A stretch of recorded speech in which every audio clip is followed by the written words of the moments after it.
Salary में इजाफा हुआ है उसके बारे में, क्योंकि आज नोटिफिकेशन इसका हो चुका है। हमने लोगों की तरह व्यूज़ लेने के लिए पहले ऐसी ऐसी कोई वीडियो नहीं बनाई जिसमें हम अंदाजे लगाएं।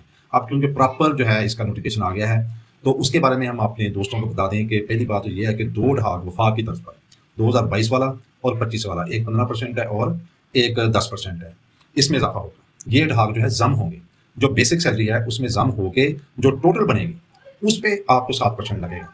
अच्छा, बहुत सारे लोगों को कन्फ्यूजन है कि ये किस तरह इसकी कैलकुलेशन करनी है। ये आपको बता दूं, अपनी पे स्लिप निकाल लें और उसमें से अपने 2022 का और 25 का जो इल्हाक है उसके सामने रकम लिखी होगी, उसको निकाल के मसलन वो पैसे बनते हैं फॉर एग्जाम्पल आपके 5,000 और आपकी बेसिक है 10,000, तो वो जो दो ढाक जो है 5,000 को 10,000 में ऐड करें 15,000 बन गया और 15,000 पे जो है ना 7% आपका इजाफा होगा, वो उसमें ऐड हो जाएंगे। एक तो ये बात है। और दूसरा ये है कि जो आपकी कन्वेंस अलाउंस है उसमें 50% इजाफा हुआ। फॉर एग्जाम्पल 16 वालों का जो है 5,000 है उनका, तो उसमें आप 50% अगर आप इंक्रीज करें या उसमें इजाफा करें तो वो 2,500 बनता है। यानी जिसका पहले 5,000 कन्वेंस अलाउंस था वो 7,500 रुपया उसका कन्वेंस अलाउंस हो गया, ये 2,500 ये और दो एडहाक बेसिक में जम करके जो टोटल बनेगा उसका 7% वो आपका इजाफा होगा। ये दो चीज़ें जो हैं वो उसमें इजाफा हुआ है। बाकी डिस्पैरिटी अलाउंस के बारे में अभी उन्होंने कुछ नहीं कहा। जो कोई बात कर रहा है वो अभी